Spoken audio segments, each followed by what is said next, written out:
Começando mais um Beer Lovers, o programa mais gostoso da televisão brasileira. E hoje eu trouxe uma... Como é que eu posso dizer? Não só uma convidada, uma super convidada.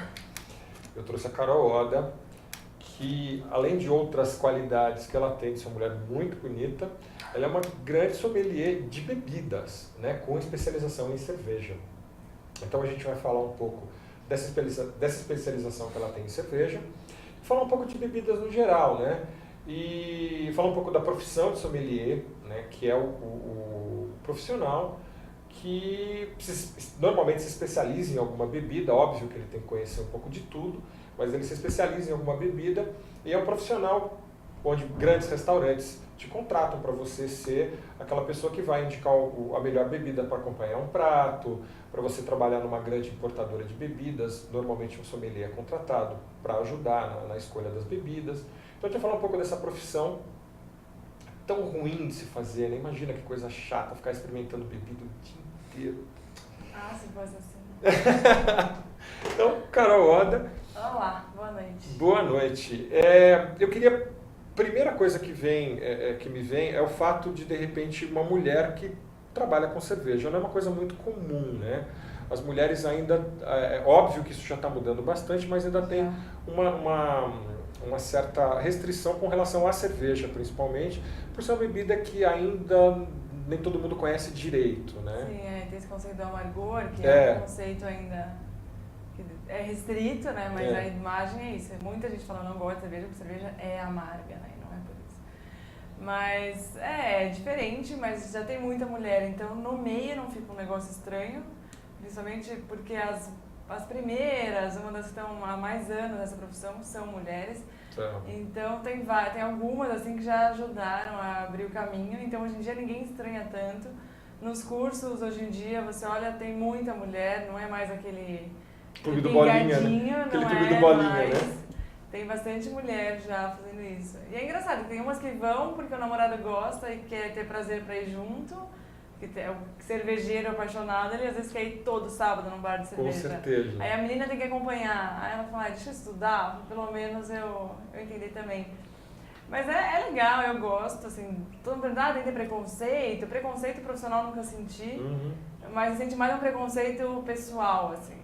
Você vive cercada de homem, então, assim, é difícil... Peraí. Tá, me pediram para colocar o microfone só um segundinho, que acho que a captação disso aqui não tá legal. Então vamos corrigir esse problema. O programa ao vivo tem dessas coisas, né, gente? Então... Minha estreia ao vivo, inclusive.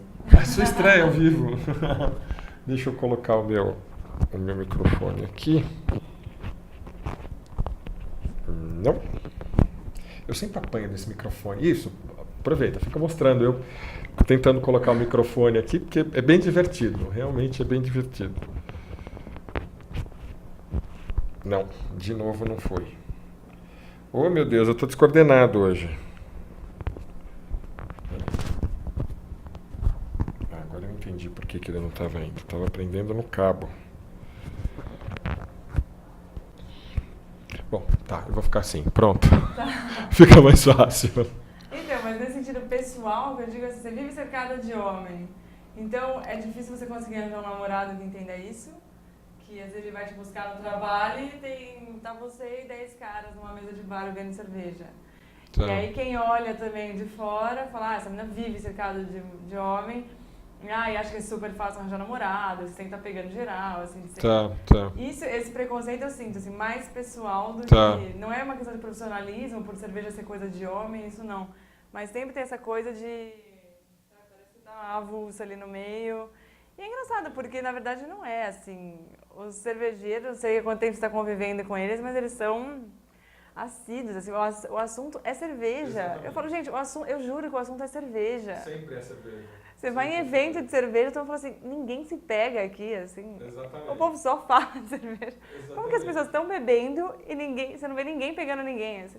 Então é isso, o ambiente é esse, mas pra mim mudou muito, assim, você conviver com muito homem, você começa a agir diferente, porque os homens, imagina, depois de alguns dias convivendo, você já te trata como se fosse Exatamente, homem junto. igual, né? Um arrota, o outro não sei o quê. E você para de se assustar com essas coisas. Exatamente. Mas ao mesmo tempo você ouve muita coisa de homem, e quando você vai ter um relacionamento, você já sabe como é a cabeça dele, assim, né? Então você já... Mas nem todos são iguais. Não são iguais, mas ajuda. No fim ajuda a conviver com homem. Mas é legal. E a sua formação, você fez curso de gastronomia, né? Sim. Então você já vem de uma base muito forte de sabores, então daí partir para um curso de sommelier para aprimorar isso deve ter sido uma coisa bem simples, né? Na verdade eu fiz gastronomia e achava que ia ser confeiteira, tinha certeza. Estudei francês só para estudar confeitaria na França. Só que daí no meio do caminho eu fui trabalhar no salão de um bar, no bar na Vila Madalena. E aí quando eu fui trabalhar no serviço, eu me apaixonei por aquilo e falei, não quero mais ser confeiteira. E era um bar de cerveja, era uma Melograno, tinha 140 rótulos de cerveja. E aí não só comecei a trabalhar com cerveja diretamente, mas também com essa questão do serviço.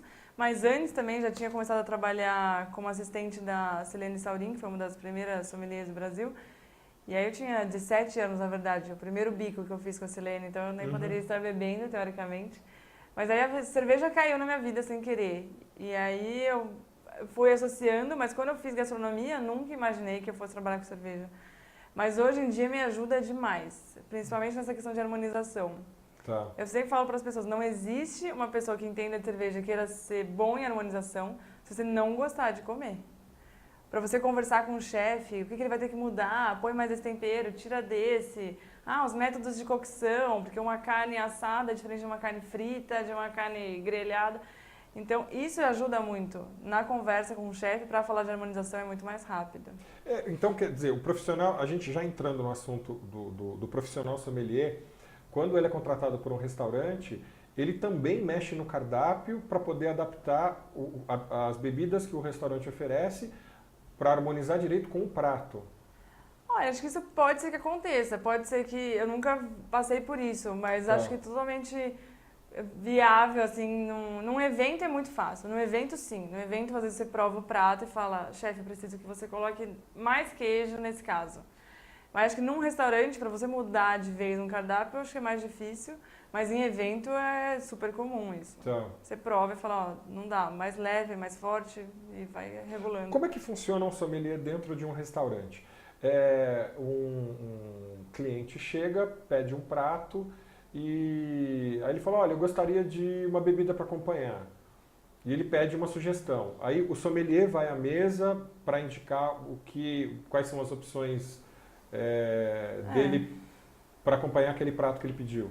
Tem gente... Porque todas as culturas Bom, a gastronomia no geral é muito novo aqui.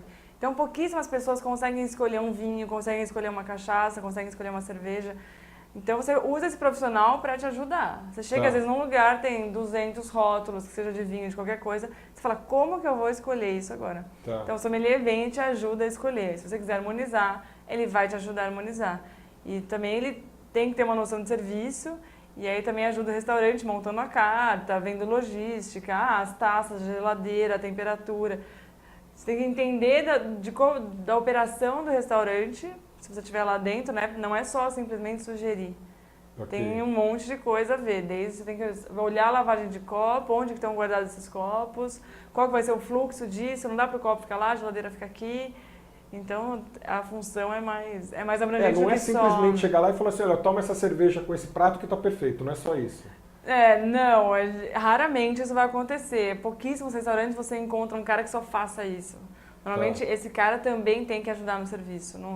Algumas exceções, sim, o cara só tá no restaurante para isso, ele não pega num prato, numa bandeja. Mas é muito difícil, tem que ter um profissional só para fazer isso. É muito caro para ele ajudar. Então, assim, você está sugerindo um prato, você está sugerindo uma cerveja, sei lá, mas a pessoa acabou, o prato está vazio, você já tira isso, né? Então, você já agrega as funções. Tá. E como é que funciona o profissional sommelier dentro de uma loja especializada? A gente está em São Paulo, a gente tem algumas lojas especializadas em cerveja, né? E precisa de um profissional que realmente entenda, né? Não simplesmente abrir a internet e falar, olha, tem essa cerveja que eu não tenho, tem essa cerveja que eu não tenho, e sair escolhendo a esmo. precisa de um profissional para fazer isso. Sim, qualquer lugar que você tenha essa oferta, se você não tiver uma carta muito bem explicada, alguém vai ter que te ajudar. Porque tem gente que não põe nem carta impressa, nem um profissional para fazer isso. E aí o cliente chega ali, olha e aí ele se sente constrangido de perguntar, porque nem perguntar nem sempre é fácil. Então você vai chegar e falar, não entendo de nada disso. Então causa um constrangimento. Mas todo lugar que tenha uma oferta de venda, de serviço, qualquer coisa que você tenha que explicar, cabe um sommelier aí na função. Você chegou a trabalhar para algumas empresas, assim, né? Para algumas dessas... Sim. Trabalhei no bar, no Melograno. Bom, comecei com a Silene, que era assessora para consultoria, essas coisas, era muito mais teórico. Depois fui para o Melograno, que era um serviço mesmo de cerveja. Depois fui para a Tarantino, que é uma importadora. E hoje eu fico só com consultoria. O seu trabalho na Tarantino era experimentar cervejas e escolher o que caberia trazer ou não? Não, eu não selecionava portfólio. Quando a gente começou eram só 4 pessoas. O dono da empresa, um comercial, uma pessoa que cuidava de importação e eu. Então eu acabava cuidando era meio marketing, com treinamento. Se alguém quisesse fazer uma degustação, fazia. Fazer uma arte para um display de mesa fazia, então Nossa. Depois foi crescendo, e aí a gente foi dividindo mais, mas eu ficava mais nessa função de contato com o consumidor, assim, meio marketing, meio adaptação das marcas nos pontos de venda, uma personalização do serviço, então era mais ou menos isso. Mas eu não escolhia o que vinha e o que não vinha. E esse trabalho é feito por quem? Teoricamente não tinha que ser um sommelier para escolher, porque... hoje eu estou no meio há pouquíssimo tempo e como jornalista eu acabo recebendo muita mensagem de assessoria de imprensa me falando, olha, tal empresa está trazendo tal coisa, tal empresa está trazendo tal coisa. E eu recebi recentemente um e-mail de uma importadora dizendo que estava trazendo rótulos da Grécia de cervejas. Tá. Eu achei estranho porque a Grécia não é um país não é um país tipicamente cervejeiro. Né, que tem uma tradição em cerveja, que tem alguma cerveja, né, assim, de grande expoente, né, como a Escócia, como a Inglaterra, como a Bélgica, né, Estados Unidos, que tem hoje uma quantidade enorme de rótulos. Teoricamente sim, isso, mas assim? É que a gente não pode esquecer que é só pelo ineditismo, assim, olha, estou trazendo uma coisa que nunca ninguém trouxe, cerveja grega. É muito mais comercial do que de paladar. Tá. A seleção é muito mais, assim, é uma marca conhecida, é um país que não existe no Brasil ainda, é um rótulo diferente. Claro que, obviamente, essa cerveja é muito boa, isso tem que contar. Tá. Mas também não adianta ser só muito boa e ser cara, ter um rótulo feio, não te dar uma camiseta, não ter uma bolacha. Então, são vários fatores envolvidos. Mas aí, por isso que acaba sendo uma parceria. Tanto a cerveja ser boa, quem analisa a cerveja é boa, com quem vê se ela é comercialmente viável. Então, não basta só alguém provar e falar, ela é boa, traga, né? Porque não é isso. Tem muita cerveja muito boa que está na prateleira e não é a que mais vende. Principalmente porque tem essa falha de serviço, né? Raramente a gente vai num lugar que tem alguém para te explicar. Então, tem muita cerveja boa que às vezes está parada e muita cerveja mais ou menos está vendendo litros, assim, então... Exato. A gente ainda enfrenta a síndrome das cervejas mainstream no Brasil, né? Ah, sim, assim vai ser por muito tempo. Estados Unidos, que já está muito na nossa frente, tem muito mais cervejaria, muito mais cultura, ainda é dominado por essas, então... E eu acho que tem que ter mesmo. Não. Né? Assim, acho que... A cerveja de churrasco, né? Gente, a gente está num país ainda desse tamanho, tem que ter a cerveja de R$1, isso não é indiscutível. Mas tá crescendo, mas demora muito. Você vai para a Bélgica mesmo, tem toda uma cultura, tem um monte de cervejaria. Você olha todo o bar, tem uma Stella Artois, tem uma Jupiler, assim, essas estão em todo lugar, tem essa... Não tem jeito, é mais fácil, né? Assim, então... Eu tenho uma entrevista que eu fiz, eu não sei se o Sérgio está com ela no ponto aí. Se tiver, Sérgio, coloca aqui essa entrevista que eu fiz com o sommelier do Grupo Pão de Açúcar, que ilustra bem o que a gente está falando. O Pão de Açúcar completou 65 anos, né, há umas 2 ou 3 semanas atrás, e eles pediram para a cervejaria Vals, que é uma cervejaria de Minas Gerais, fazer uma cerveja especial para comemorar esses 65 anos. E eu conversei com o Robson, que é o sommelier do Pão de Açúcar na área de cervejas. A gente teve uma conversinha bem interessante. Confiram aí. Alô, amigos do Beer Lovers, aqui o programa que traz a melhor da cerveja para você. Eu tô com o Robson Grespan, que é responsável pelas aquisições de cervejas especiais no Grupo Pão de Açúcar. Ele é um sommelier de cerveja e hoje a gente está no lançamento de uma cerveja exclusiva para o Grupo Pão de Açúcar, que é uma Witbier, feita pela Vals, que olha, sinceramente, eu sei que você está com inveja da gente estar aqui tomando uma cerveja tão gostosa. E ele vai falar para a gente do que como é que funciona o processo de seleção de cervejas para o Pão de Açúcar, o que o brasileiro está pedindo mais hoje, né? Quais são os estilos que mais vendem e por que dessa cerveja, uma Witbier, que é uma cerveja leve, muito gostosa, e o desafio foi colocar uma cerveja tão leve no inverno, que teoricamente é uma cerveja de verão, uma cerveja extremamente gostosa, com drinkability sensacional. Aquela cerveja que, como eu brinco sempre aqui no programa, é de tomar de caminhão. Robson, como que é o processo de seleção de cervejas? Como que você trabalha para a aquisição das cervejas no Grupo Pão de Açúcar? Bom, hoje eu tenho 17 anos de companhia. Trabalhei muito na parte, 10 anos na parte operacional da loja. E já era consumidor de cervejas especiais, fui trabalhar na matriz, na área de compras, e percebi que a tendência das cervejas especiais estava crescendo cada vez mais.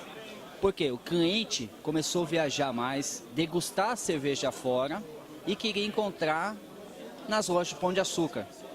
Então eu peguei e fiz um projeto em 2010, mostrei para a empresa que antigamente nós tínhamos basicamente 10 rótulos, né, que tinha de importadas, nós tínhamos Nortenha, Quilmes, Patrícia, das grandes indústrias,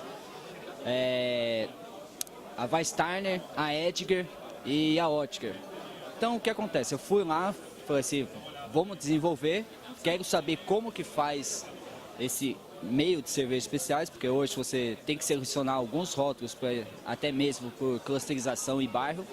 Então fui para fora, fui para a Rússia, fiz um treinamento lá, fui para a Alemanha, fiz um treinamento e fui para Chef Name.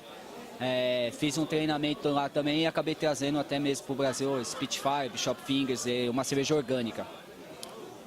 Bom, e fiz todo esse trabalho, me especializei, tenho hoje conhecimento com todo o pessoal, o mercado de cervejas especiais, conheço todos, sigo muitos, o que eu posso. E hoje nós temos 150 rótulos de cervejas especiais Brasil. Então a gente cresceu no primeiro ano 300% e hoje a gente vem crescendo 80%, em cima desse crescimento de 300%. Então, muito bom, hoje a gente conquistou esse espaço hoje de cervejas especiais, então cada rótulo que passa por minha supervisão, degustação, ver a cerveja. O meu objetivo é ter 600, 700 rótulos, mas devido ao espaço hoje na gôndola, que ela não é sanfona, né? A gente é meio que limitado. Então eu cheguei e falei assim, pô, por ser apaixonado por cerveja, Pão de Açúcar vai fazer aniversário, eu quero fazer uma cerveja diferente, meio que inusitada, que eu gosto de desafio. Então eu chamei das 200 micro cervejarias que nós temos hoje, todas elas são pessoas apaixonadas por cerveja, todas de qualidade. E no dia coincidiu, eu chamei o Igor, que estava numa reunião com ele da Beer Mechanics. Falei, Igor, vamos fazer lá, ele abraçou, vamos chamar a Vals e escolhemos lá entre... Aí ligamos para a Vals, o Thiago abraçou a ideia, o Zé, então esse projeto já tem quase um ano, a gente colocou. A receita foi minha, que eu falei que eu queria... então hoje ela leva o estilo Witbier, que são o coentro e as cascas de laranja, o malte de Pilsen, o de trigo, aveia e flocos, então ela tem 2 lúpulos aromático, depois tem o draw hop do Cascade, então ela leva o alfarroba, a tâmara, a baunilha de Madagascar, que é a cerveja, do estilo da cerveja que eu fiz é para atender os nossos clientes também que está de entrada, porque imagine, você faz uma cerveja, uma India Pale Ale, uma pessoa que compra e não conhece, então você já pode comprometer logo no início da sua compra, a pessoa fala, pô, cervejas especiais ela tem todo esse gosto, então a gente tem que uma cerveja leve e refrescante, que também no inverno, que inclusive o inverno é só em São Paulo e ela tem no Rio, Brasília, Goiânia.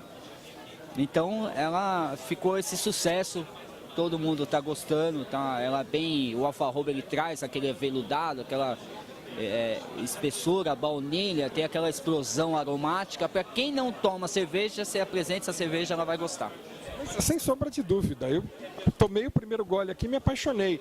E realmente foi um grande desafio criar uma cerveja extremamente saborosa para um país ainda que não está tão acostumado. A gente vê que o povo brasileiro ainda tem uma certa dificuldade, ainda tem um pezinho atrás com relação às cervejas especiais. Uns por uma questão de custo, que eles não sabem o benefício ainda de uma cerveja especial com relação ao que ele gasta no bar. E uma questão de sabor mesmo, algumas mais lupuladas, um pouco mais amargas, que distanciam. Como é que vocês trabalham isso? Numa conversa antes da gente começar a gravar, você disse que vocês têm degustação com clientes especiais. Como é que funciona isso? Bom, a gente tem parceria com alguns fornecedores, os importadores também. Então são 200 lojas que nós temos cervejas especiais. E alguns fornecedores eu faço um calendário de degustação, então a loja ela consegue filtrar esse cliente de vinho e mais os clientes que não conhecem cervejas especiais. Eu dou treinamento Brasil para os nossos funcionários, atendente de vinho, consultora de cliente, o gerente, o responsável pela nossa sessão, para estar indicando. E é nítido, quinta-feira eu estava em Brasília, nós fizemos lá com cervejas como se diz, a gente começou com a Estrela Dan Inédit, depois com a Latrap Bronte e a Samicos com a harmonização.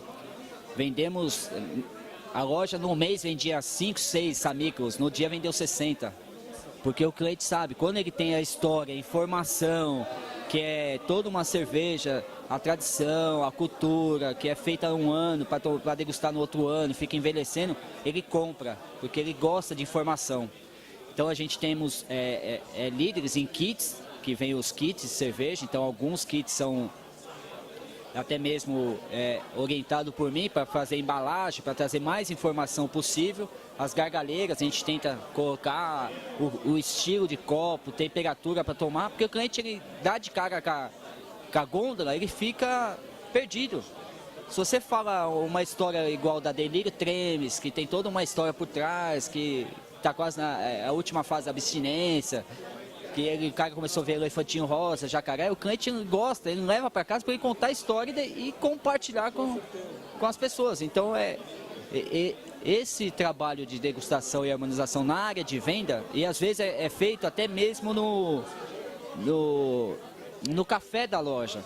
Então pega lá 20 pessoas que consomem cerveja, os que estão iniciando, a gente faz, é na hora, é imediato. O cliente ele compra mesmo, ele sai satisfeito e é esse trabalho formiguinha que a gente vem fazendo. Eu quero te fazer uma última pergunta. Como é que funciona o feedback do cliente com a loja? Eu, como cliente, posso chegar numa loja e falar assim, olha, eu gosto tanto desse estilo de cerveja, eu posso pedir, a loja vai me ouvir, eu tenho alguma coisa para deixar lá? Porque o cliente hoje está mais informado, a internet tem muita informação, então o cara que está começando a gostar de cerveja começa a ler um pouco mais. Você tem esse feedback com o cliente?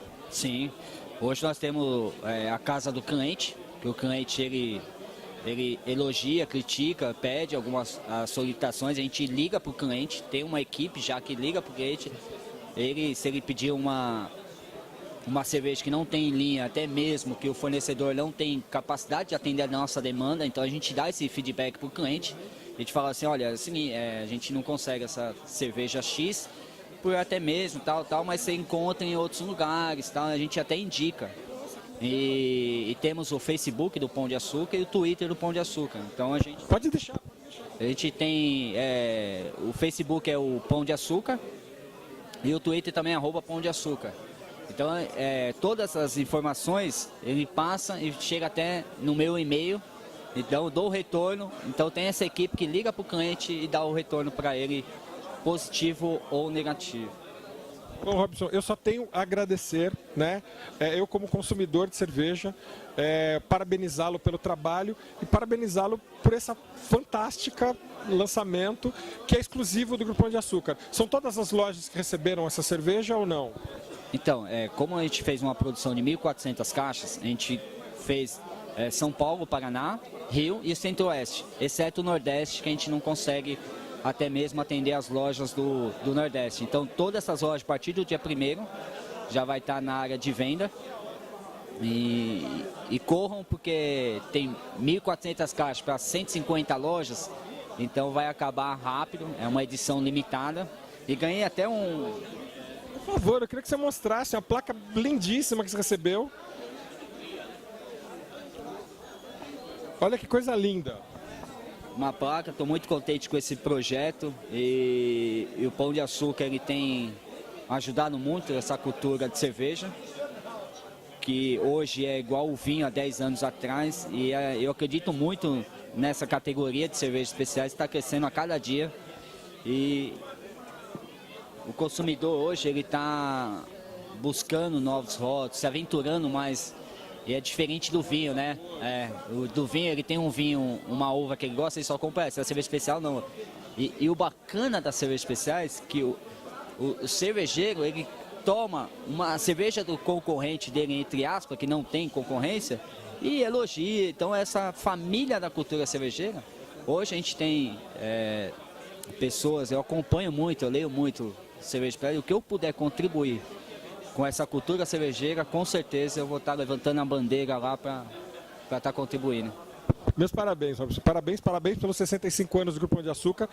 Parabéns, um brinde ao Grupo Pão de Açúcar. Parabéns a Vals, né, por essa fantástica cerveja. E vem com a gente, vem conhecer. Sábado que vem a gente está de volta. Até mais.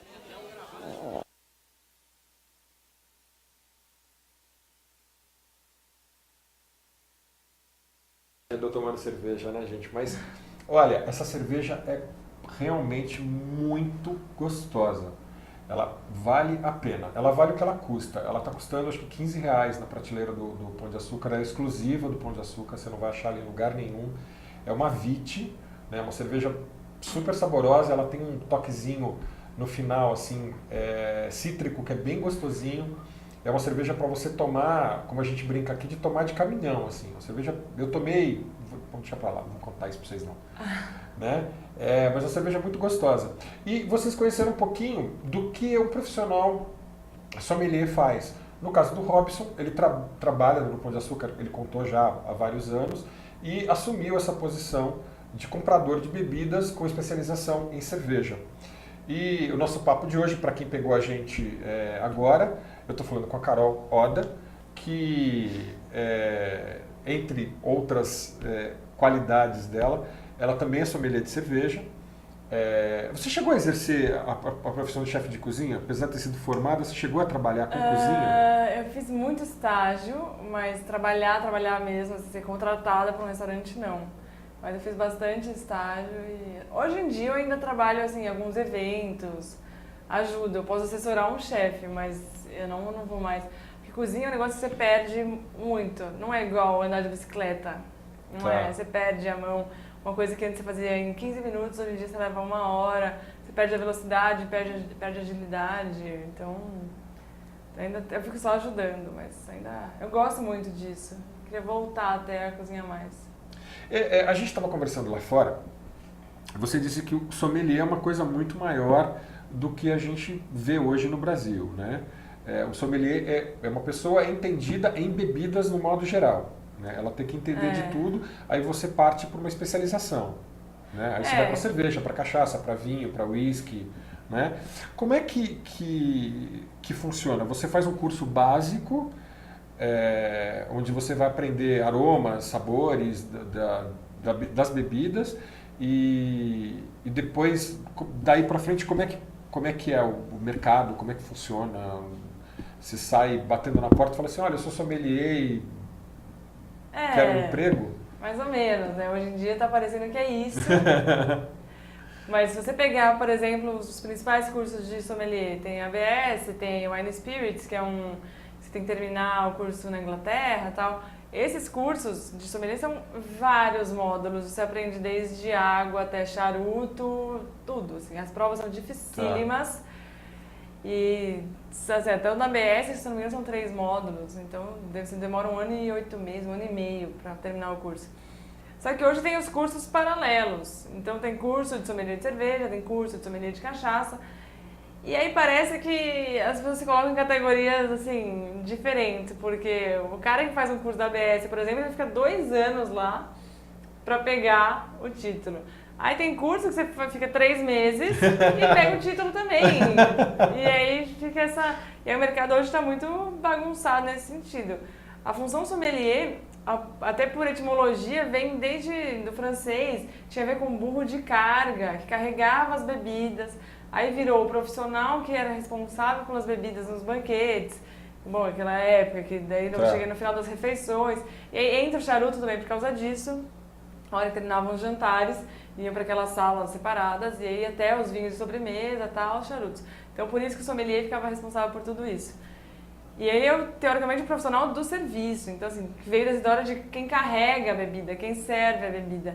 E hoje em dia está muito confuso isso, é aquilo que a gente estava falando. Um médico, um jornalista, pega e faz um curso que chama sommelier de cerveja, ele sai falando que ele é sommelier. Mas não é isso, você não trabalha com isso, você... Teoricamente não é. Tá. Você entende de cerveja, mas o sommelier, ele é um cargo. Hoje em dia já foi autorizado, já está oficializada a função, porque não tinha essa profissão registrada. Tá. E hoje em dia tem. Então é uma profissão. Então se você faz um curso de... Se você é médico, faz um curso de sommelier, você não é sommelier. Você continua sendo médico. Você continua sendo médico, exato. Porque essa é a sua profissão. Tá. A não ser que você faça o curso e vá trabalhar com isso.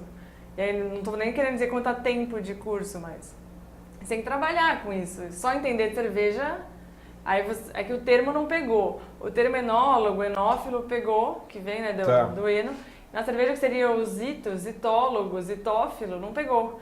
E aí sommelier virou tudo. Quem gosta de cerveja é sommelier. Quem trabalha com cerveja é sommelier. Quem estudou cerveja é sommelier. E aí não tem essa divisão de quem gosta, quem estuda, quem trabalha, como tem, por exemplo, enólogo, enófilo e sommelier. Que é muito claro isso no mundo do vinho, né? Uhum. E na cerveja ficou meio confuso. Mas é polêmico isso, né? Mas acho que tem que esclarecer, porque eu sempre compro essas brigas, assim. Ah, o cara cervejeiro, porque cervejeiro, né? É apaixonado. É apaixonado. Aí ele é sommelier, faz cartãozinho de visita, sommelier. Aí chega uma cerveja top, custa tipo R$100, maturada em barril de Amarone. O cara nunca ouviu falar o que é Amarone na vida dele. E ele fala, o que é Amarone? Então acho que quando você tem essa noção de estudar as bebidas, óbvio, não acho que você tem que ser especialista em todas, né? É muito difícil até. Tem gente que eu conheço que é especialista em um monte, mas a pessoa trabalha com isso há 40 anos. Mas tem que ter uma noção. Como você vai explicar isso? Está criando uma degustação em barrica de Amarone, se você tiver uma ideia mínima de vinho, você já consegue trazer isso. E eu, quando comecei a estudar as outras bebidas, eu vi que eu agrego muito mais ao mundo da cerveja, quando eu estudo outras bebidas, do que se eu ficar só fechada no mundo das cervejas. Sim. Quando eu estudo cachaça, eu associo coisa à cerveja. Quando eu estudo vinho, eu associo. Então, quanto mais você abre, mais enriquece. Eu fuçando na sua página, eu vi que você está estudando café agora. É a nova bebida. Estou indo por etapas. Café, ainda vou chegar no chá, o próximo vai ser o chá. Mas o café, eu não gostava de café. E a gente que trabalha com isso, a gente sempre fala, não gosta. Como não gosta? Não gosta porque você não conhece, ou não gosta porque nunca tomou. Igual cerveja. Você não gosta de cerveja porque você nunca tomou uma boa. Exatamente. Ou uma que se encaixa no seu paladar, ou porque você não gosta mesmo. E aí eu fui estudar, falei, quero ver se eu não gosto, porque eu não gosto. E aí abriu um mundo gigante, assim. Eu fiquei super empolgada com o tema e eu realmente vi que não é que eu não gosto de café, que eu nunca tinha tomado um bom. O café que a gente toma normalmente... não sei se vai mudar o meu paladar, porque meu avô tinha plantação de café, quer dizer, ele tinha uma meia dúzia de pés de café no quintal e aí ele torrava lá na hora. Eu lembro que quando a minha avó fazia café, dava pra você sentir o cheiro do café na esquina, assim. O café tem gente que ama muito mais o aroma. O aroma, exato. O gosto. O aroma é muito legal. Agora o gosto do café é uma coisa que nem na época que eu fumava, eu fui um fumante inveterado, eu não tomava café não. Nunca gostei de café. Mas é muito louco. Quando eu fui estudar, você percebe que o café que a gente toma, a maioria é comparar com essa cerveja mainstream. Concordo. Tudo que você vai estudar, você vê que no fundo você fala, eu tô tomando... Por isso que eu sempre também falo isso pro pessoal, assim, Falar, você fica criticando quem bebe aquela cerveja de milho do dia a dia, só que você coloca aquele caldo de cubinho na sua comida. Caldo você quinoa, tá tomando o café X, que é tipo palha torrada. Então, assim, não critica, porque todo mundo é ignorante em alguma coisa. Exato. Então não dá pra você falar mal de quem faz isso, porque a pessoa é ignorância, você precisa estudar, assim como você está sendo ignorante provavelmente em alguma outra coisa. Exatamente. Com toda essa bagagem que você vai adquirindo, você falou que já estudou cachaça, já estudou vinho. Como que você coloca a cerveja dentro dessas bebidas? Porque é uma coisa que eu acabo falando praticamente todo o programa. Eu sempre me senti meio alienígena porque eu sempre gostei de cerveja e não sou muito amigo de vinho. Vinho não é uma bebida que me cai bem. Eu já tomei excelentes vinhos, né? Andava com pessoas que adoravam vinho, tinham uma condição financeira legal, compravam uns vinhos de excelente qualidade e não adianta, assim, vinho não bate. Meu negócio é realmente cerveja. Sim. E eu me sentia meio fora, né? Porque eu sempre... quem toma cerveja comum, a mainstream, a de milho, ela tem uma conotação de povão, de churrasco, de boteco, de linguicinha com cebola, aquela coisa assim bem, né? E quando você começa a conhecer cerveja, que você começa a ver outros paladares, outros aromas, descobrindo outras coisas, outras sensações sensoriais que a cerveja te traz, voltou aquela coisa de cerveja realmente é uma coisa legal, né? Ela saiu dessa coisa marginal e foi para um outro patamar. Eu conversando com outro sommelier aqui, ele falou que a cerveja pode ser mais rica do que o vinho em vários aspectos. Você concorda com isso? Eu acho que toda vez que entra nessa competição, acho que não é pra isso. Porque, ainda mais porque gosto de todas, eu nunca entro nessa disputa. Você vai falar com um sommelier de vinho, que entende mais de vinho, e ele fala que a infinidade de uvas é uma coisa absurda, né? São milhares. Aí você fala com o pessoal de cerveja, tem essa, pode ser muito mais rico. Eu acho que a vantagem da cerveja é que não tem esses não tem essas leis. Então é muito mais criativo. Então cerveja você é livre, você coloca fruta, bacon, especiaria e assim vai. E o vinho não, o vinho você depende exclusivamente ali da terra. É uma questão do território e tal. Óbvio que a produção vai interferir, mas é diferente de cerveja que você importa as matérias-primas e faz cerveja em qualquer lugar igual, né? Vamos dizer assim. Mas eu não acho isso. Até hoje, tudo que eu fui estudar, eu vi que era tão complexo quanto. E é engraçado que tem gente que entende muito de outras bebidas. Quando começa a estudar de cerveja, fala que cerveja é muito difícil. Nossa, cerveja é muito mais difícil de entender do que vinho. E eu acho vinho muito mais difícil de entender do que cerveja. Então, não tem uma regra. Cada um tem essa... É que vem muito de fatores culturais. Acho que esses preconceitos que a gente tem, que cerveja é uma coisa mais popular. E eu acho até que o vinho deve se arrepender amargamente de ter colocado essa coisa... meio elitista. Porque agora eles querem ganhar mercado. E como que você vai ganhar mercado? É um negócio que sempre foi posicionado como uma coisa mais chique, né? Assim, Exato. Eu conheço muita gente que está tentando reverter isso. Tem rótulos mais divertidos, tem sommeliers que falam mais despojados, não usam mais aquele terno e gravata. Mas vai dar mais trabalho. A cerveja tem essa vantagem. Já tem vindo de base. Exato. Então... Mas não tem o melhor e o pior aí. Você falou que estudou cachaça também, né? A cachaça ainda tem um grande preconceito de ser aquela coisa do bebum, pior né? que cerveja, com certeza. Tem aquela coisa do bebum, né? Pinguço. Exato. E aí qualquer pessoa que bebe, a pessoa pode encher a cara de vinho e chamada de pinguço. Encher a cara de cerveja chamada de pinguço. E aí até levar a cachaça, né? Algumas coisas ajudaram, esse reconhecimento internacional, essa lei da caipirinha. Então foi ajudando a dar um outro olhar. Mas é bem difícil de colocar cachaça como uma coisa... Eu vou te fazer duas perguntas. A primeira é uma coisa que os meus amigos apreciadores de cachaça dizem que caipirinha não se faz com uma boa cachaça. Boa cachaça é para você tomar pura. Caipirinha você faz com a pinga vagabunda comprada no mercado. Porque o limão vai tirar o sabor da cachaça, o açúcar, o gelo, aquela coisa vai diluir tudo, você não vai conseguir perceber o sabor da cachaça diluído naquele monte de outros sabores. E eu já escutei uma outra pessoa falando que isso é uma grande besteira, que uma boa cachaça vai te dar uma boa caipirinha. Qual que é a sua opinião como uma estudiosa do assunto?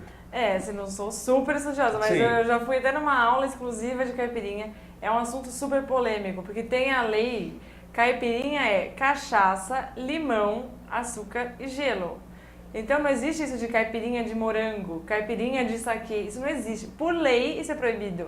Tá. Então tem uma lei que proíbe isso. Então já começa a polêmica aí. Agora, quanto à qualidade da cachaça, óbvio que interfere. Igual ontem, essa semana, me perguntaram, posso cozinhar com qualquer cerveja? Eu falo, se você tiver um monte de conservante, um monte de química, você vai comer do mesmo jeito. Então, uma caipirinha com qualquer cachaça, e cachaça é muito mais perigoso, porque ela pode ser tóxica se você fizer um processo de produção errado.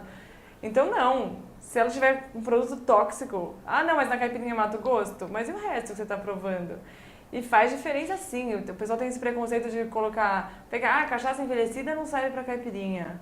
Serve sim, já tomei caipirinha com cachaça envelhecida, que é outra coisa, que fica muito bom. Então não, isso é outro preconceito. Também caipirinha é uma coisa de domínio público, né? Também. Todo mundo sabe fazer caipirinha. Como você não sabe fazer caipirinha? Você vai naquelas festas, tá todo mundo ali, limão, tá aquela zona na pia, então todo mundo sabe fazer caipirinha. Caipirinha ganhou um status hoje, assim, eu já vi caipirinha de uísque, já vi caipirinha de conhaque, já vi caipirinha de saquê, já vi caipirinha de vinho, eu já vi caipirinha de vinho branco. De tudo, exato. Mas aí é difícil, por lei é proibido, mas como você vai colocar no seu cardápio? Vai inventar, bebida à base de cachaça com morango? Você também tem que pensar no seu consumidor final. O consumidor final, você acha que ele sabe que existe essa lei? Óbvio que não, né? Então você coloca lá caipirinha de morango e resumiu a história. Eu sei que você viajou bastante para fora, você já fez muita coisa fora. Existe uma outra bebida parecida com a cachaça nossa aqui no Brasil? Ou cachaça é uma coisa exclusivamente brasileira? Não, a cachaça da cana-de-açúcar sim, mas todo país tem quase todo país tem o seu destilado, que é... Bom, a vodka, né? Você pega tudo, são os relativos. Vodka, tequila, cachaça, são os similares. São similares. Mas aquela bebida feita com cana-de-açúcar só aqui no Brasil? Acredito que sim. Brasil é o país da cana-de-açúcar, sim. Acho que o rum também é feito de cana-de-açúcar, né? Olha, o rum acho que também é um destilado de... agora eu não sei te dizer, mas acho que por definição, cachaça eu sei que tem que ser, mas o nome cachaça é registrado também. Sim. Então não pode, cachaça só existe aqui. Isso eu posso garantir, que isso é por lei. Agora, se alguém faz outro destilado de cana, aí tudo bem, mas o nome cachaça só pode chamar aqui no Brasil. Não, perfeito. E existe combinações que não combinam de bebidas? Muita gente fala que uma coisa que era muito comum era você tomar um quebra-gelo antes de tomar cerveja. Essa combinação realmente é uma coisa meio mortal, tipo, vai te deixar num porre desgraçado, porque você está misturando bebidas de reações orgânicas diferentes, o destilado com o fermentado que reagem diferente no organismo. Sim. Essa combinação dá um revestrez que você está chamando de Jesus de genésio? Eu misturo muito. Tem noite que eu bebo cerveja, vinho, saquê e coquetel na mesma noite. E não passo mal. Eu falo isso, as pessoas não acreditam. Eu nunca passei mal. Nunca acordei abraçando a privada. Você é muito feliz. Porque talvez eu preciso de uma quantidade muito menor do que a maioria das pessoas para ficar bêbada, velho. Então eu não preciso beber até um estágio de passar mal para já... Então eu paro antes. Mas essas combinações não são adequadas? Não, pra mim não, mas assim, tem um amigo meu que ele é super estudioso do álcool. Porque a gente fala álcool não é uma coisa só, tem vários tipos de álcool. E aí a diferença que faz é que se você bebe várias bebidas diferentes, você pega vários efeitos de vários tipos de álcool. Então isso obviamente vai potencializar. Mas é muito particular, tem gente que fala que não. Mas entra também fator psicológico, sei lá, assim, talvez, né, pode ser. Mas o que é oficial, que eu já ouvi de um estudioso, é isso. Você soma vários efeitos de vários tipos de álcool. Então isso piora. Deixa eu ver se a gente tem. A gente ainda tem mais 5 minutos. Eu vou te fazer mais uma pergunta. E depois eu termino sempre o programa pedindo para o meu convidado dar 3 indicações de cerveja. Né? Tá. Mas eu quero te fazer uma pergunta antes primeiro. Como que o profissional sommelier Hoje, dentro do que a gente tem de cultura no país, consegue trabalhar, né? Existe campo ainda? Ou realmente é importante você sair para fora para fazer esses cursos para quando você voltar a sua bagagem ser muito maior e é muito mais fácil? Você falou que hoje uma pessoa faz um curso e se diz sommelier.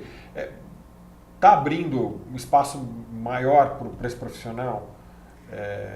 O mercado absorve, assim, a função de sommelier, se a gente pensar nessa questão de serviço, muito pouco. Eu, de cabeça agora, não consigo te dizer um lugar que tenha uma pessoa só para cuidar da cerveja. Tá.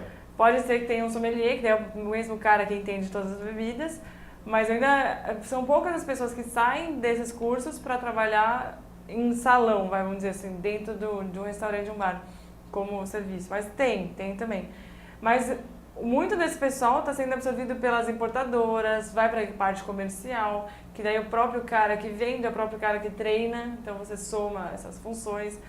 O pessoal de supermercado, então muita gente do comercial está fazendo, muita gente do vinho está fazendo, mas absorver o sommelier nessa função de ser o cara que vai só indicar cerveja ainda é muito restrito. Mas também a gente sabe que muitas dessas pessoas estão estudando. Muita gente também estuda para beber em casa, então também só tem para ter conhecimento. Muita gente. Mas é isso, estão se encaixando, mas muita gente o que eu vejo está indo para comercial, para cervejarias, mais nesse E o profissional sommelier de concurso, aquele BJCP, né? Avaliar que vai avaliar cervejas, vai avaliar. Como é que funciona isso? Esse trabalho, você é remunerado por isso, você vai lá e você recebe para fazer esse julgamento, você ganha só pontos num ranking X, como é que funciona esse trabalho? Eu nunca fui de júri de um concurso internacional, nem é longe de ser a minha pretensão, não tenho a menor ambição em fazer isso. Eu já fui júri de um campeonato das acervas, que são os campeonatos cervejeiros caseiros. E aí, normalmente, que eu saiba, você não ganha para fazer isso, mesmo porque é um time enorme. Tá. O pessoal às vezes paga passagem, hospedagem, mas você não ganha para essa função. Tem alguns concursos que tem que ser certificado pelo BJCP, que tem que fazer a prova e passar, mas tem outros que não. Assim, principalmente aqui no Brasil não é tão rigoroso, não é.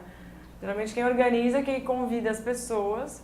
Mas eu não sei de alguém que tenha ganhado para fazer isso. Mas também, como eu não participo, não estou nesse meio, eu não posso nem opinar se isso é normal ou não. Mas eu acho que o mais comum é passagem, hospedagem, alimentação, e a pessoa julga voluntariamente. Isso é bem interessante, bem interessante.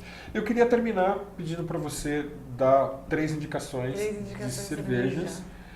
Uma para quem está começando, né? Está começando a entrar no mundo de cerveja, então uma coisa mais fácil.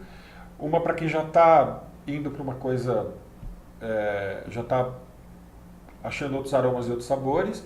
E uma para quem já conhece um pouco e quer pegar uma coisa diferente. Tá. Bom, para quem está começando, eu acho que o melhor custo-benefício que tem hoje, na minha opinião, é a Hoegaarden. A Hoegaarden é, da linha da Ambev, é bem fácil de encontrar, tem nos grandes supermercados, ou até nos menores, às vezes. Você acha em torno de R$5, às vezes tem promoção, tá R$3,50. E é uma Witbier, então já é um estilo diferente, sai daquela história que o brasileiro já está acostumado, da trigo alemã. Então essa, acho que para quem está começando, é legal. E ainda tem essa brincadeira que você pode tomar a Hoegaarden com uma rodela de limão, uma rodela de laranja, então você já ajuda a começar porque está barato e ainda tem um diferencial. Para quem já bebe, para quem vai no meio da história, eu vou falando as minhas favoritas, que eu já pensando aqui. Tem uma cerveja que eu amo, que é a Cantillon, que é com damasco. Ela chama Fofone. É uma alambique, né? Então, da grupo ali das mais difíceis. Ela é uma acidificada. São bem asas, não é tão fácil de encontrar, porque só algumas cervejarias produzem. Mas essa cerveja com damasco na receita eu acho incrível. Você toma e o gosto do damasco fica na boca. E pra quem Você não acha as lambiques uma coisa mais extrema, né? Porque normalmente você passa primeiro pelas IPA para depois ir para as acidificadas, né? Então depende, porque tem gente que tem muita restrição ao amargor, mas com acidez não.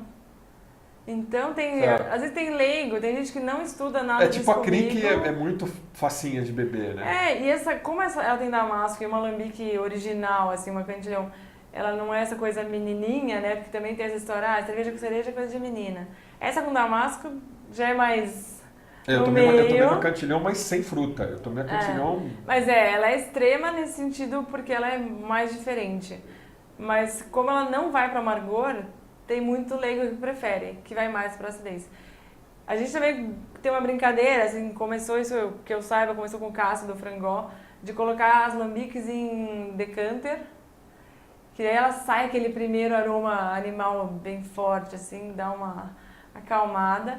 E como ela não tem muita carbonatação, não tem problema, aí coloca no decanter e ela dá uma melhorada. Mas outro dia eu tomei com um pessoal que nunca tinha nem provado cerveja diferente, todo mundo adorou. Tem muita gente que chupa limão, né? Tá. Mas não gosta do amargor. Tá. E pra quem já bebe, eu acho que, eu sei que é difícil, mas tentar guardar a cerveja em casa. Cervejas safradas são muito diferentes. Tem que ter essa paciência. Tem gente que fala, não adianta, você coloca em casa, eu bebo antes. Mas tem cervejas que você deixa 10 anos, 5 anos. Mas ela dura tudo isso? Depende do estilo, né? Depende se ela precisa ter um teor alcoólico um pouco mais alto, normalmente, para conseguir evoluir dentro da garrafa. Mas ela fica espetacular, assim. É uma experiência muito nova, porque não existe nada parecido. Quando você toma uma cerveja envelhecida, ela é única. Se tomar ela um ano antes, um ano depois, vai ser diferente. Exato. Então acho que tem que ter essa coragem, tranca no armário e guarda, porque é uma experiência que vai te agregar muito, assim, então. Eu não sei se eu conseguiria, sinceramente. Tem umas comemorativas, tem uma das mais famosas, chama Thomas Harris, eles colocam no rótulo indicando para guardar 25 anos. Então fala assim, compra uma, quando você quiser boda de prata, você abre a cerveja, né? Claro que é difícil, mas deve valer a pena, porque a experiência que você tem é uma experiência rara, né? Uma oportunidade quase única, às vezes. Imagino. Bom, gente, o nosso Beer Lover chegou ao final. Eu quero agradecer demais a presença da Carol. Eu que agradeço, foi legal, prazer. Né? Muito legal. E para você que é fã de cerveja, escuta os conselhos dela, né? E aproveita as dicas que ela deu também, né? Que é uma coisa que aqui, para mim, foi um certo espanto ela ter escolhido como segunda indicação uma cerveja acidificada. Eu sempre achei que as acidificadas fossem mais extremo, assim. Mas aí você alertou para uma coisa bem interessante, que é o amargor, às vezes, incomoda mais do que a acidez. Exato. Né? E para quem gosta de limão e coisa assim na cerveja, de repente uma cerveja acidificada nem é tão complicado assim de beber. Então, obrigado, né? Semana que vem a gente vai fazer uma coisa bem interessante. A gente vai fazer uma simulação de um julgamento do BJCP aqui. A gente vai trazer 2 sommeliers de cerveja que vão testar cervejas de cervejeiros caseiros. Então a gente vai montar uma mesinha aqui, eles vão trazer a cerveja, vão falar a respeito do estilo que eles fizeram a cerveja e depois eles vão ser avaliados por 2 pessoas gabaritadas para fazê-lo. Então é uma coisa bem interessante para você que quer conhecer um pouco mais, conhecer um pouquinho das nuances de como fazer cerveja, de como conhecer cerveja, que vai aparecer muita informação interessante. Não perca o nosso Beer Lovers da semana que vem.